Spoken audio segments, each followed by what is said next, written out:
বিশ্বনবী মেরাজে গেলেন, মেরাজ থেকে ফিরে আসলেন। বিশ্বনবী বর্ণনা করলেন, আমি বাইতুল মাকদাস দেখেছি মাঝরাতে, লক্ষাধিক নবীকে নিয়ে নামাজের ইমামতি করেছি, 7 আকাশ দেখেছি, আল্লাহর আরশ দেখেছি, আল্লাহর সাথে কথা বলেছি, আবার ফজরের আগেই মক্কায় ফিরে এসেছি। সবাইকে খাইছে খাইছে, মুহাম্মদের মাথার তার ছিঁড়ে গেছে, নাউজুবিল্লাহ পড়ে। আবু জাহেল, উতবা, সাইবা সবাই মিলে একটা সুযোগ পেল, বলল এতদিন আমরা আবু বকররে বুঝাইতে পারি না, আজকে মুহাম্মদ যে গাঞ্জাখুরি কথা বলে এটা বললে আবু বকররে আমাদের দলে নিয়ে আসা যাবে। সবাই সাইয়েদনা আবু বকরের কাছে যায়, যে বলে আবু বকর জানো নাকি তোমার নবী নতুন কথা আমদানি করেছে? কি বলেছে আমার নবী? তোমার নবী বলে মাঝরাতে বাইতুল মাকদাস গিয়েছে। বাইতুল মাকদাসে তখন দ্রুতগামী ঘোড়া দিয়ে ছুটলেও যেতে লাগে 15 দিন। অ্যাবাউট টার্ন কাম ব্যাক, ফিরে আসতে আরো 15 দিন, মোট কয় দিন? 1 মাস, যেতে আসতে 1 মাস। তোমার নবী মাঝরাতে নাকি বাইতুল মুকাদ্দাসে ইমামতি করছে, 7 আকাশ ঘুরেছে, আল্লাহর আরশ দেখেছে, আল্লাহর সাথে কথা বলেছে, আবার ভোর হওয়ার আগে নাকি মক্কার জমিনে ফিরে এসেছে। আবু বকর বললেন আসলেই কি আমার নবী এই কথা কইছে? সবাই এক বাক্যে বলে হ্যাঁ, তোমার নবী মুহাম্মদ এই কথা বলেছে। আবু বকর দ্ব্যর্থহীন কণ্ঠে ঘোষণা করে দিলেন, আমার নবী যদি এই কথা বলে থাকে, আমার নবী সত্য বলেছে, সত্য বলেছে, তিনি কখনো মিথ্যা বলতে পারে? বিশ্বনবী খুশি হয়ে গেলেন, সাইয়েদনা আবু বকরের জন্য দোয়া করে দিলেন, আর বললেন আবু বকর আনতা লাস্তা আবু বকর ফাকাত, আজকে থেকে তুমি শুধু আবু বকর নও, আজকে থেকে তুমি আবু বকর as-সিদ্দিক। সিদ্দিক, সত্য গ্রহণে, সত্য প্রকাশে, সত্য মানার ক্ষেত্রে আপোষহীন, কোনো আপোষ নাই। চিল্লা এখন ঠিক কিনা? সে আল্লাহ বললেন ওয়াযকুর ফিল কিতাবি ইব্রাহিম ইন্নাহু কানা সিদ্দীকান নাবিয়্যা। ও নবী, আপনার এই কোরআনের ভেতরে আমার খলিলের নামটা রাখেন, কারণ আমার খলিল যেন তেন কোন নবী নয়, সাধারণ পয়গম্বর নয়, আমার নবী ইব্রাহিম হলো সিদ্দিক, সত্য প্রকাশে আপোষহীন। এজন্য আল্লাহ খুশি হয়ে ওনার একটা টাইটেল দিলেন, টাইটেলটা হলো খলিল। ওয়াত্তাখাযাল্লাহু ইব্রাহিমা, চিল্লায় বলেন ওয়াত্তাখাযাল্লাহু ইব্রাহিমা, আমি ইব্রাহিমকে খলিল বানিয়েছি। খলিল মানে দোস্ত। খলিল মানে কি? আল্লাহ দুনিয়ার একজনের দোস্ত ডাকে। কি মজার ব্যাপার, কেমন লাগে তার কাছে শুনতে? সুবহানাল্লাহ কইবেন না? ওনারে বানাইলেন খলিল, আর বিশ্বনবীরে বানাইলেন হাবিব। সুবহানাল্লাহ পড়েন। বাপ বেটা সব নিয়ে গেছে। সাইয়েদনা ইব্রাহিম হচ্ছেন বাবা, আর বিশ্বনবী ছেলে। বিশ্বনবীর অনেক উপরের পুরুষ হচ্ছে সাইয়েদনা ইব্রাহিম, তো এটা পরদাদা না, বাবা না? বিশ্বনবী বলতেন আনা দাওয়াতু আবি ইব্রাহিম, আমি নবীরে পেয়ে নাচানাচি করো, আমি তো ইব্রাহিম আলাইহিস সালামের দোয়ার ফসল। উনি যদি মক্কায় দাঁড়িয়ে দোয়া না করতেন, আমার বিশ্বনবীর জন্ম হতো না। সুবহানাল্লাহ পড়েন। এজন্য বাবা হলো খলিল, ছেলে হলো হাবিব। খলিল মানেও বন্ধু, হাবিব মানেও বন্ধু। খলিল মানে এমন বন্ধু যেই বন্ধু আল্লাহরে খুশি করার জন্য কাজ করে, আর হাবিব মানে এমন বন্ধু যারে খুশি করার জন্য আল্লাহ নিজে কাজ করে। কার পাওয়ার বেশি? হাবিবের কয়েক ডিগ্রি বেশি। সুবহানাল্লাহ পড়েন। তার মানে বাপ বেটা, বাবা হলো খলিল, ছেলে হলো হাবিব। এই বাপ বেটার মধ্যে অনেক বিষয়ে মিল আছে না নাই? হাদিস কোরআনে খুঁজলে আপনি অনেকগুলো মিল পাবেন। আজকে 7টা মিলের কথা শোনাবো। সাইয়েদনা ইব্রাহিম আলাইহিস সালাম আর বিশ্বনবীর মাঝে 7টা মিল খুঁজে পাওয়া যায়। চিৎকার করে বলেন কয়টা? শুনবেন? কষ্ট হচ্ছে? ঘুমে ধরছে? রাত তো অনেক হয়ে গেল, সর্বনাশ 11টা। হ্যাঁ, শুনবেন? কতক্ষণ? সারা রাত। তাকবীর পড়া যাবে? হ্যাঁ, জোরে না আস্তে? ভাগাভাগি করে দেন। শুরুতে বিবাহিতরা দেন, তারপর অবিবাহিতরা দেন, তারপর সবাই দেন। দিবেন? বিবাহিত কারা কারা আসছেন দেখি? ঘটন নাকি? অবিবাহিত নাই এলাকায়?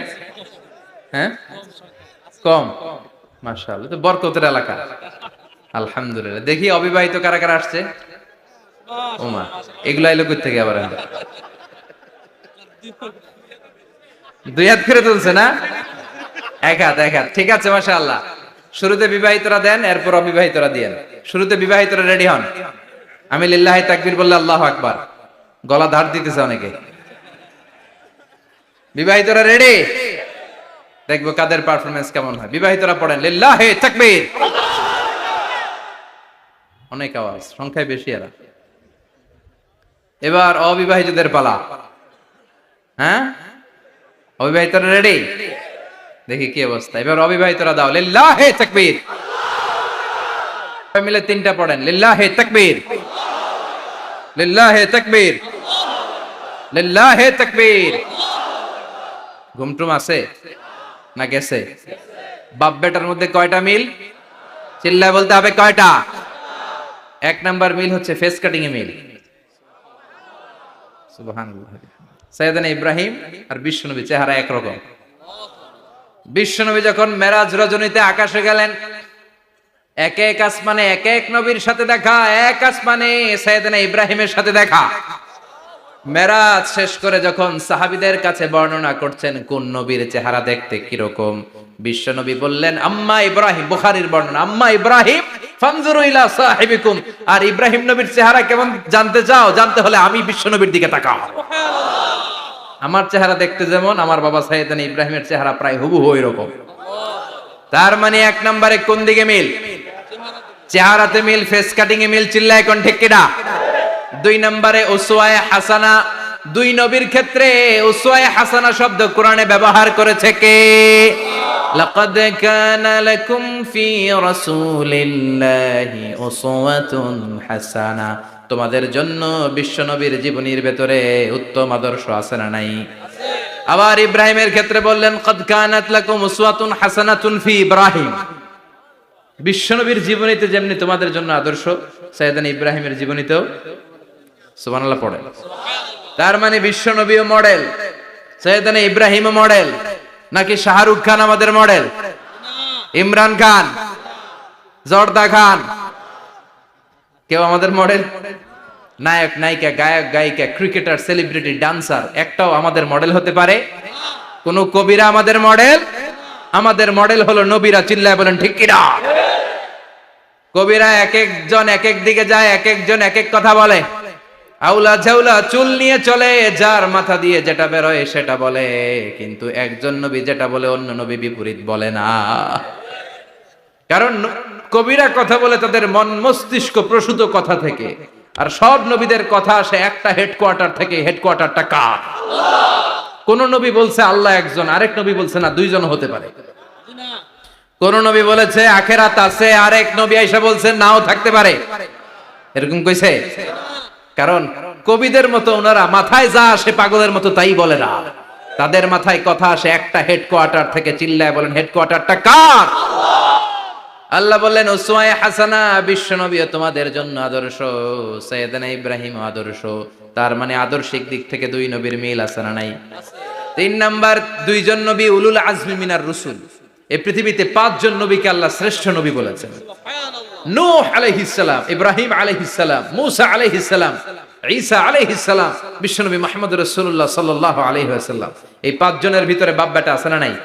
কথা কন। চার নাম্বার মিল হলো বাপ বেটা দুইজনই কাবা বানিয়েছে। আল্লাহু আকবার। সাইয়েদনা ইব্রাহিম বানিয়েছে বয়স্ক অবস্থায়, বিশ্বনবী বানিয়েছেন শৈশবকালে। পড়েন সুবহানাল্লাহ। বিশ্বনবীর বয়স মাত্র 10 বছর। কয় বছর? 10 বছর বয়স আমরা লুঙ্গিও পড়তাম না। কথা কন। ছোট বাচ্চারা অনেক সময় এই বয়সে লুঙ্গি খুলে ফেলায় না? গরমকাল আসলে লুঙ্গিগুলা সব খালের সামনে থুইয়া ডুবায়, চোখগুলা লাল করে এরপরে বাইরে আছে না নাই? কিন্তু বিশ্বনবী লুঙ্গি খোলেন না, লুঙ্গি পড়ে থাকে। কাবা ঘর নির্মাণের কাজ শুরু হলো, বিশ্বনবী পাথর টানতে শুরু করলেন। বিশ্বনবীর বয়সের 8-10 বছরের ছোট বাচ্চারা সবগুলা লুঙ্গি খুইলা কাঁধে লইছে। সব বাচ্চারা লুঙ্গি খুলে কাঁধে নিয়েছে, আর ওই কাঁধের লুঙ্গির উপরে পাথর নিয়েছে যাতে ব্যথা না পায়। বুদ্ধি আছে। লুঙ্গি খুলে কাঁধে রেখেছে, কাঁধের উপরে পাথর রেখেছে। কিন্তু বিশ্বনবী সবাই পাথর টানে একটা, বিশ্বনবী টানে দুইটা, কিন্তু বিশ্বনবী লুঙ্গি খোলে না। কি নবী ছিলেন, কি লাজুক ছিলেন। এখন আমাদের মধ্যে লাজুকতা নাই। বাবা ছেলে মেয়ে সব মিলে একসাথে হিন্দি সিরিয়াল দেখে, এরকম ফ্যামিলিও আছে না নাই? লাজুকতা হারাতে বসেছি। আল হায়াউ শু'বাতুম মিনাল ঈমান। লাজুকতা ঈমানের অঙ্গ। ইযা লাম তাস্তাহি ফাসনা মা শি'তা। যখন তোমার লজ্জা থাকবে না, তোর যা মন চায় তুই তাই করতে পারবি। লাজুকতা আমরা হারাতে বসেছি, কোনো ক্ষেত্রে আমাদের লাজুকতা নাই। বিশ্বনবী এত লাজুক ছিলেন, হালিমাতুস সাদিয়া বলে 5 বছর কুরাইশি মুহাম্মদকে আমি লালন পালন করলাম, একদিনও কাঁদতে দেখি নাই। ক্ষুধা লাগলেও কাঁদে না, ব্যথা পেলেও কাঁদে না, শুধু লজ্জাস্থানের জায়গা থেকে কাপড় সরে গেলে মুহাম্মদ চিৎকার দিয়ে ওঠে। কি লাজুক ছিলেন বিশ্বনবী। পাথর টানে কিন্তু লুঙ্গি খোলে না। আশেপাশের বন্ধু বান্ধব সব লুঙ্গি খুলে টানতেছে। চাচা আবু তালেব দৃশ্যটা দেখলেন, কিরে সবাই লুঙ্গি খোলা, এটা লুঙ্গি ছাড়া কেন? এটার গায়ে তো লুঙ্গি আছে। বিশ্বনবী ডেকে বললেন, মুহাম্মদ লুঙ্গি খোলো। কি খোলো? সবাই খুলছে, তুমিও খোলো। তুমি কাঁধে ব্যথা পাবে, কাঁধে লুঙ্গি রেখে পাথর টানো। বিশ্বনবী বললেন, না আমি ব্যথা পাই না, আমি লুঙ্গি খুলবো না। চাচা বললো, আরে ছোট মানুষ, সমস্যা নাই, খোলো। গোছা ধরে টান দিবে, টান দেওয়ার আগে বিশ্বনবী বেহুশ হয়ে জমিনে পড়ে যায়। লুঙ্গি খোলা আর হয় নাই। বিশ্বনবীর লজ্জাস্থানও কেউ দেখে নাই। আল্লাহু আকবার। তার মানে কাবা ঘর নির্মাণের দিক থেকে বাপ বেটার মধ্যে মিল আছে না নাই? সাইয়েদনা ইব্রাহিম কাবা বানালেন বয়স্ক অবস্থায়, বিশ্বনবী বানালেন শৈশবকালে। পড়েন সুবহানাল্লাহ। এরপর 6 নম্বরে মিল হলো, বাপ বেটা দুইজনেই ইসলামের কারণে, কোরআনের দাওয়াত দেওয়ার কারণে ঘর ছাড়া হয়েছে। সাইয়েদনা ইব্রাহিমও ঘর ছাড়া, বিশ্বনবী ঘর ছাড়া হলেন, মক্কা থেকে গেলেন মদিনায়। কিন্তু সাইয়েদনা ইব্রাহিমের ঘর ছাড়াটা এত সহজ না। উনি জন্মেছিলেন ইরাকের। ইনশাআল্লাহ পড়েন। এজন্য বাপ বেটার 6 নাম্বার মিল, বাপ বেটা দুজনই ঘর ছাড়া, বাপ বেটা দুইজনই জন্মস্থান ছাড়া। বিশ্বনবী মক্কা থেকে মদিনায়, আর সাইয়েদনা ইব্রাহিম নিজ এলাকা বাবেল থেকে গোটা বিশ্বের আনাচে কানাচে। চিল্লায় বলেন ঠিক কিনা? 6 নাম্বার মিল, বিশ্বনবী বললেন, ইন্নী হারামতুল মদিনা কামা হারামা ইব্রাহিম মক্কা। আমি মদিনাকে হারাম ঘোষণা করেছি যেমনি সাইয়েদনা ইব্রাহিম মক্কারে হারাম ঘোষণা করেছে। আপনারা যারা হজ উমরা করেছেন তারা জানবেন, মক্কা মদিনার চারিদিকে একটা বাউন্ডারি আছে, এটার বলে হুদুদুল হারাম। পিলার আছে, ওই পিলারে লেখা হুদুদুল হারাম। কি লেখা? এইখানে মারামারি, ঘুষাঘুষি, খিলাখিলি সব হারাম। খুন করেও যদি, সৌদিতে খুন হয় না, কথা কয় না? সৌদি আরবে ধর্ষণ হয় না, হয়তো কম হয়, খুন হয় না, হয়। কোন খুনিও যদি এই হুদুদুল হারামের ভিতরে ঢুকে, পুলিশ ওরে মারতে পারবে না। ওরে ভুলায় ভালায় ফুসলায় বাইরে নিয়ে মাইর। হুদুদুল হারামের বাইরে নিয়ে মাইর, ভিতরে মারামারি করা যাবে? তো এই যে হুদুদুল হারামের বাউন্ডারিটা, মদিনারটা দিয়েছেন, ঠিক করে দিয়েছেন বিশ্বনবী, আর মক্কারটা দিয়েছেন সাইয়েদনা ইব্রাহিম। বাপ বেটা মিল আছে না নাই? এরপরে বাপ বেটার মধ্যে 7 নম্বরে মিল হলো, বাপ বেটার একজন হলো সব নবীদের নেতা, আর একজন হলো সব নবীদের পিতা। একজন সব নবীদের নেতা বিশ্বনবী, ঠিক কিনা? আরেকজন সব নবীদের পিতা সাইয়েদনা। এই জন্য আমরা যখন শেষ বৈঠকে নামাজের শেষ বৈঠকে যখন সালাম ফেরার জন্য প্রস্তুতি নেই, তার আগে বাপ বেটা দুইজনের উপরে সালাম আছে না নাই? একটা দুরুদ আছে না নাই? দুরুদের নাম দুরুদে আল্লাহুম্মা সাল্লি আলা মুহাম্মদ ওয়া আলা আলি মুহাম্মদ কামা সাল্লাইতা আলা ইব্রাহিম ওয়া আলা আলি ইব্রাহিম ইন্নাকা হামিদুম মাজিদ। আল্লাহ সাইয়েদনা ইব্রাহিম ও তার বংশের উপর যেমনি রহমত প্রেরণ করেছেন, বিশ্বনবী ও তার বংশের উপর রহমত নাজিল করেন। আল্লাহুম্মা বারিক আলা মুহাম্মদ ওয়া আলা আলি মুহাম্মদ কামা বারাকতা আলা ইব্রাহিম ওয়া আলা আলি ইব্রাহিম ইন্নাকা হামিদুম মাজিদ। ও আল্লাহ, সাইয়েদনা ইব্রাহিমের বংশের উপর এবং তার উপর যেমনি বরকত নাজিল করেছেন, বিশ্ব নবী ও তার বংশের উপর তেমনি বরকত নাজিল করে। দেখেন, দুইজনের কথাই আছে, বিশ্বনবীর কথাও আছে, সাইয়েদনা ইব্রাহিমের কথাও আছে। এই 7টা দিক থেকে বাপ বেটার মধ্যে মিল রেখেছে কে? আর আল্লাহ বললেন, এই ফ্যামিলিতে আমি কিতাবও দিয়েছি, নবুয়তও দিয়েছি। ওয়াজআলনা ফি যুররিয়াতিহিন নুবুওয়াতা ওয়াল কিতাব। সাইয়েদনা ইব্রাহিমের ফ্যামিলির ভেতরে আমি নবুয়ত দিয়েছি, কিতাব দিয়েছি।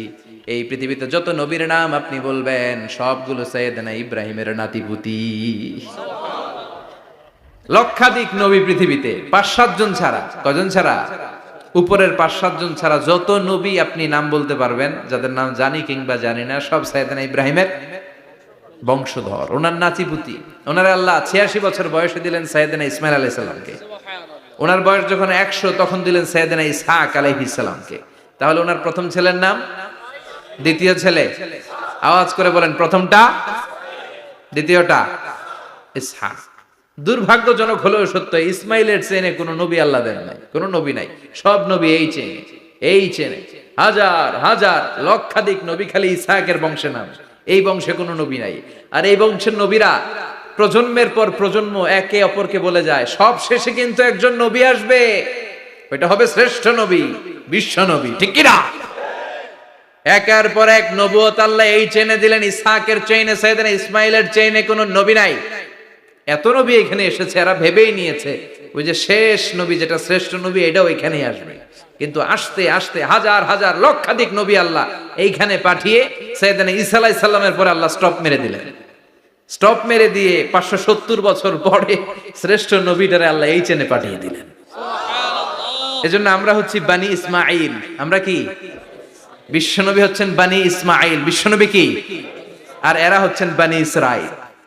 চেঞ্জিং দ্য লিডারশিপ ফ্রম বানি ইসরাইল টু বানি ইসমাইল। এজন্য অহংকারীদের পরিণাম শুভ হয় না। এরা নবী পেতে পেতে এই প্রজন্ম অহংকারী হয়ে উঠেছিল আর গালি দিচ্ছিল, এই চেইনটা আটকুরা চেইন, নবী আসার দিক থেকে এই চেইনে কোনো নবী নাই, সব নবী এই চেইনে আমরা পাই, আর শ্রেষ্ঠ যে নবীটা আসবে সেটাও এই চেইনে আসবে। আল্লাহ কয়, না, আমি খেলা উল্টায় দিব, সব নবী এখানে পাঠালেও শেষ নবী আমি এখানে পাঠাবো না। শেষ নবী আল্লাহ তাআলা সাইয়েদনা ইসমাইলের চেইনে পাঠিয়ে দিয়েছেন। চিৎকার করে পড়েন আল্লাহু আকবার। পৃথিবীর সর্বশ্রেষ্ঠ তিনটা ধর্ম, ইহুদিবাদ, খ্রিস্টবাদ আর ইসলাম, এই তিন ধর্মের উৎপত্তি হচ্ছে সাইয়েদনা ইব্রাহিম থেকে। এজন্য এই তিনটা ধর্মকে একসাথে বলে আব্রাহামেটিক ফেইথ, কম্পারেটিভ রিলিজিয়ন। তুলনামূলক ধর্মতত্ত্ব নিয়ে যাদের পড়াশোনা আছে তারা জানবেন এই তিনটা ধর্মই আল্লাহর দেয়া। কিন্তু ইহুদিবাদ আর খ্রিস্টবাদ আল্লাহর দেয়া শরীয়তের উপর চলতে পারে নাই, শুধু চলতে পেরেছে ইসলাম। চিল্লা এখন ঠিক কিনা? এই জন্য প্রতি নামাজে আমরা বলি গায়রিল মাগদুবি আলাইহিম ওয়ালাদ-দাল্লিন। ও আল্লাহ, যারা মাগদুব মানে ইহুদিরা, তাদের পথে আমরা হাঁটতে চাই না। আবার যারা দল্লিন পথভ্রষ্ট খ্রিস্টানদের পথেও আমরা হাঁটতে চাই না। আমরা হাঁটতে চাই ইসলামের পথে, ঠিক কিনা? আমরা যদি হাঁটতে যেয়ে পথ ভুলে যাই, পথ দেখিয়ে দেয় কে? আমি যদি কোনোদিন পথ ভুলে যাই, হাতছানি দিয়ে কাছে নিও, মমতার বন্ধনে আমায় বেঁধে সব ভুল ক্ষমা করে দিও। চিল্লায় পড়েন আমিন। আল্লাহ বললেন, ওয়াজআলনা ফি যুররিয়াতিহিন নুবুওয়াতা ওয়াল কিতাব। আমি সাইয়েদনা ইব্রাহিমের বংশের মধ্যে নবুয়ত দিয়েছি, কিতাবও দিয়েছি। সাইয়েদনা ইব্রাহিম আলাইহিস সালামের উপর কিতাব আছে না নাই? কি নাম কিতাবের? সুহুফে ইব্রাহিম। কোরআনে নাই? আছে না নাই? ইন্না হাযা লাফিস সুহুফিল উলা সুহুফি ইব্রাহিম ওয়া মূসা। সুবহানাল্লাহ পড়ে। অনেক আল্লাহ কিতাব দিয়েছে, নবুয়ত দিয়েছে, সব নবীদের বাবা বানিয়েছে। ওনার উপাধি হচ্ছে আবুল আম্বিয়া। আবার ওনার নামে আল্লাহর কোরআনের ভেতরে 114 সূরার একটা সূরা আছে না নাই? সূরাটার নাম সবাই কোন? আলিফ লাম রা। কিতাবুন আনজালনাহু ইলাইকা লিতুখরিজান নাসা মিনাজ যুলুমাতি ইলান নূর। সুবহানাল্লাহ পড়েন। সূরা ইব্রাহিম, আলিফ লাম রা, কিতাবুন আনজালনাহু ইলাইকা। ওই নবীর নামে কোরআনের ভিতরে সূরা দিয়েছে কে? আল্লাহ। আবার আল্লাহ বললেন, গোলাম জেনে রাখো, উনি তোমাদেরকে মুসলমান নামকরণ করেছেন। তাই ইসলামে যারা অন্তর্ভুক্ত হবে সব মুসলমানদের পিতা আমি আল্লাহ তারা নির্বাচিত করেছি। মিল্লাত আবিকুম ইব্রাহিম হুয়া সাম্মাকুমুল মুসলিমিন। আওয়াজ করে বলেন, মুসলিম জাতির পিতার নাম কি? আমাদের জাতির পিতা কেডা? সবাই কোন? মনে থাকবে না ভুল করবেন? ভুল করবেন? জাতির পিতা কে? চিল্লায় বলেন, জাতির পিতা কে? মিল্লাত আবিকুম ইব্রাহিম ওয়া সাম্মাকুমুল মুসলিমিন, যিনি তোমাদেরকে মুসলমান বলে অভিহিত করেছেন। আবার আল্লাহ বললেন, ইব্রাহিম সবাইরে তুমি মুসলমান নাম রাখলে, তুমি মুসলমান হও। আসলিম ক্বালা আসলামতু লিরাব্বিল আলামিন, বলতে দেরি, কালিমা পড়ে মুসলমান হতে দেরি নাই। চিল্লায় পড়েন আল্লাহু আকবার। আবার আল্লাহ বলে, আমার নবী ইব্রাহিম এমন নবী, এই নবীর মতো বিনয়ী নবী নাই।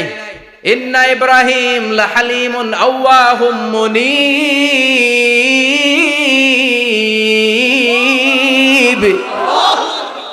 ইন্না ইব্রাহিম, লা হালিম আওয়াহ মুনিব। এই নবী সহনশীল নবী, সুবহানাল্লাহ পড়ে। সহনশীলতার কোনো অভাব নাই, যেটার অভাব আমাদের মধ্যে সবচেয়ে বেশি। কথা কন, আমাদের বাংলাদেশীদের মধ্যে সহনশীলতার অভাব আছে না নাই? নিজে যেই দল করি এটাই ভালো, বাকি সব কালা, আছে না নাই? আমি তাবলীগ করি তো আমি ভালো, বাকি সব বাতিল। আমি জামাত ইসলাম করি তো আমি হক, বাকি সব বাতিল। আমি আহলে হাদিস তো আমি সেরা, আমার মতো সেরা কেউ নাই। এরকম অসহনশীল মানসিকতা আছে না নাই?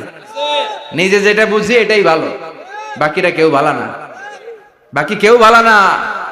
আহা, কি ভয়ঙ্কর অবস্থা। কিন্তু সাইয়েদনা ইব্রাহিমের অভ্যাস এটা ছিল না, উনি সহনশীল ছিলেন। আমাদের বাংলাদেশে দেখেন কত ইসলামিক দল, কত পীরের মুরিদ, কত পীর। এই দেশে যত পীর, অনেক দেশে জনগণ এত নাই। কথা কন, এত পীর এই দেশে, অনেক দেশের জনসংখ্যাও এত না। এক ইসলাম, এক কোরআন, এক নবী, তারপরে গুতাগুতি আছে না নাই? কেউ কাউরে দেখতে পারে না, ঠেলা ঠেলি। হ্যাঁ, এ কাফের, তুই কাফের, তোর নানা কাফের, তোর 14 গোষ্ঠী কাফের, তোর পীর সাহেব কাফের, আছে না নাই? কয় আমার পীর সাহেব কাফের হলে তোর পীর সাহেবের 14 গোষ্ঠী কাফের। ওই কাফের মরলে যেখানে কবর দেয়া হবে, ওই কবরের উপরে যে ঘাস উঠবে, ওই ঘাস যে গরু খাবে, ওই গরুর দুধ যে খাবে, ওইটাও কাফের। কথা কন, আছে না নাই? কেউ কারো ভালো সহ্য করতে পারে না। একজন বলছিল, ভাই এই বাংলাদেশের জাতীয় খেলা হাডুডু হইলো কেন? আমাদের জাতীয় খেলার নাম, কথা কন, দেখছেন? একটা সামনে যাইতে চাইলে বাকি সবাই ঠ্যাং ধরে নিচের দিকে নামে, আছে না নাই? সামনে যেতেই দিবে না, ভালো কাজ করতেই দিবে না, কারো ভালোটা কেউ সহ্য করে না। উপরের দিকে উঠতে চাইলে ঠ্যাং ধরে ওইটার নামায়। এজন্য আমাদের জাতীয় খেলা হাডুডু। কথা বলেন। আল্লাহ বললেন সাইয়েদনা ইব্রাহিমের চরিত্র কিন্তু এমন ছিল না। ইন্না ইব্রাহিম লা হালিমুন আওয়াহুম মুনিব। আমার ইব্রাহিম ছিল সহনশীল। আল্লাহু আকবার। আমাদের বাংলাদেশীদের এখন সবচেয়ে বেশি দরকার এটা, সহনশীলতা। আমরা অযাচিত মন্তব্য করতে দ্বিধাবোধ করি না, কমেন্টস করতে দ্বিধাবোধ করি না। ফেসবুকে, ইউটিউবে কমেন্টস আছে না নাই? কার ব্যাপারে তুমি কমেন্টস করো, কি বিষয়ে কমেন্টস করো, ওই বিষয়ে আদৌ তোমার ধারণা আছে কিনা, পড়াশোনা আছে কিনা, তুমি ওইটাতে স্পেশালিস্ট কিনা, কোনো ধারণা। ইচ্ছে মতো কমেন্ট আছে না নাই? ইচ্ছে মতো মন্তব্য, একে অপরের প্রতি হিংসা, কোনো ভালোবাসা নাই, মহব্বত নাই। এক নবীর উম্মত, এক লা ইলাহার পতাকার তলে আমরা দাঁড়িয়ে, চিল্লায় বলেন ঠিক কিনা? তারপরে গুতাগুতি, কিলাকিলি, কেউ কাউরে দেখতে পারে না। আল্লাহ তুমি হেফাজত করো, আমাদের মধ্যে তুমি ঐক্য তৈরি করে দাও, হিংসা জিঘাংসা তুমি হৃদয় থেকে দূর করে দাও। আবার আল্লাহ বললেন ইন্না ইব্রাহিম কানা উম্মাতান ওয়াহিদা। আমার খলিল ইব্রাহিম শুধু সহনশীল নয়, আমার খলিল ইব্রাহিম একাই একটা উম্মত। এটা একটা কথা হইলো, একা একটা উম্মত হতে পারে? আমরা সবাই উম্মত, কোটি কোটি মানুষ, ফলে বিশ্ব নবীর উম্মত, উম্মতে মুহাম্মাদে, ঠিক কিনা? একজন কি একটা উম্মত হতে পারে? আল্লাহ বললেন ইব্রাহিম এমন নবী, একাই একটা উম্মত। সুবহানাল্লাহ পড়ে। ইন্না ইব্রাহিম কানা উম্মাহ ওয়াহিদার কারণ উনি যখন জমিনে ছিলেন একটা লোক আল্লাহর নাম নেয়ার মতো ছিল না, সব ছিল মুশরিক। উনি ছাড়া সব মুশরিক। উনি ছিলেন মুওয়াহহিদ, তাওহীদের পক্ষে। উনি ছাড়া পৃথিবীতে তখন যারা ছিল সব ছিল তাওহীদের বিপক্ষে, মানে মুশরিক। আল্লাহ বুঝাতে চাইলেন পুরো মুশরিক গোষ্ঠী একটা উম্মত, আমার ইব্রাহিম খলিল একাই আরেক উম্মত। ইন্না ইব্রাহিম কানা উম্মাতান ওয়াহিদা। সাইয়েদনা ইব্রাহিমের সময়কালে মুসলমান বলতে কেউ ছিল না, উনি একা ছাড়া। তার মানে গোটা বিশ্বের সব মুশরিক মিলে একা একটা উম্মত, সাইয়েদনা ইব্রাহিম নিজে নিজেই একটা উম্মত। কি পরীক্ষা করে, কিভাবে আল্লাহ ওনারে উত্তীর্ণ করেছেন। এজন্য খুশি হয়ে আল্লাহ ওনারে খালিল উপাধি দিয়েছেন। কথা কন, ওনার কিছু উপাধি আছে, একটা হচ্ছে সিদ্দিক। কি উপাধি? আমাদের অনেকের নাম আছে না? এদিকে আছে সিদ্দিক নামে কেউ? মাশাআল্লাহ আছে তো। সিদ্দিক মানে কি জানেন? হ্যাঁ, কথা কন। সত্যবাদী, শুধু সত্যবাদী না, সত্য প্রকাশে, সত্য গ্রহণে, সত্যের ব্যাপারে আপোষহীন, কোনো আপোষ করে না। চিল্লায় এখন ঠিক কিনা?